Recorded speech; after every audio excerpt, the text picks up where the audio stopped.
chapter 13. It was just before the Passover festival. Jesus knew that the hour had come for him to leave this world and go to the Father. Having loved his own who were in the world, he loved them to the end. The evening meal was in progress, and the devil had already prompted Judas, the son of Simon Iscariot, to betray Jesus. Jesus knew that the Father had put all things under his power, and that he had come from God and was returning to God. So he got up from the meal, took off his outer clothing, and wrapped a towel around his waist. After that he poured water into a basin and began to wash his disciples' feet, drying them with the towel that was wrapped around him. He came to Simon Peter, who said to him, "Lord, are you going to wash my feet?" Jesus replied, "You do not realize now what I am doing, but later you will understand." "No," said Peter, "you shall never wash my feet." Jesus answered, "Unless I wash you, you have no part with me." "Then, Lord," Simon Peter replied, "not just my feet, but my hands and my head as well." Jesus answered, "Those who have had a bath need only to wash their feet. Their whole body is clean. And you are clean, though not every one of you." For he knew who was going to betray him, and that was why he said not everyone was clean. When he had finished washing their feet, he put on his clothes and returned to his place. "Do you understand what I have done for you?" he asked them. "You call me teacher and Lord, and rightly so, for that is what I am. Now that I, your Lord and teacher, have washed your feet, you also should wash one another's feet. I have set you an example that you should do as I have done for you. Very truly I tell you, no servant is greater than his master, nor is a messenger greater than the one who sent him. Now that you know these things, you will be blessed if you do them. I am not referring to all of you. I know those I have chosen, but this is to fulfill this passage of scripture: he who shared my bread has turned against me.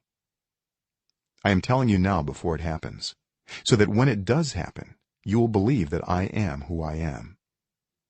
Very truly I tell you, whoever accepts anyone I send accepts me, and whoever accepts me accepts the one who sent me."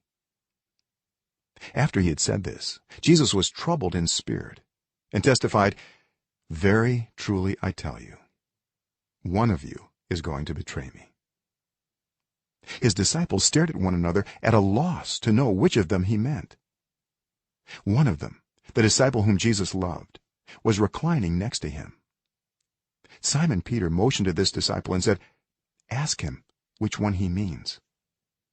Leaning back against Jesus, he asked him, "Lord, who is it?" Jesus answered, "It is the one to whom I will give this piece of bread when I have dipped it in the dish."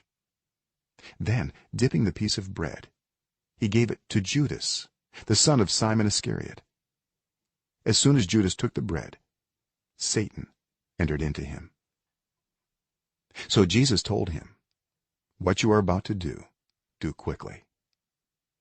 But no one at the meal understood why Jesus said this to him.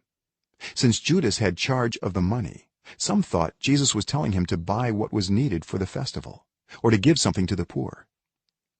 As soon as Judas had taken the bread, he went out, and it was night.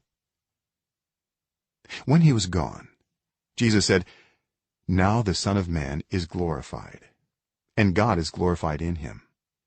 If God is glorified in him, God will glorify the Son in himself, and will glorify him at once.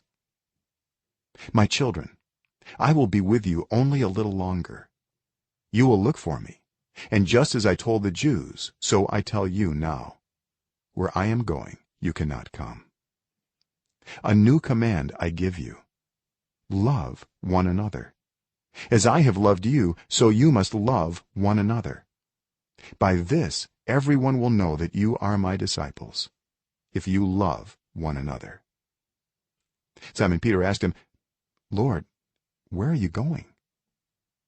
Jesus replied, "Where I am going you cannot follow now, but you will follow later." Peter asked, "Lord, why can't I follow you now? I will lay down my life for you." Then Jesus answered, "Will you really lay down your life for me?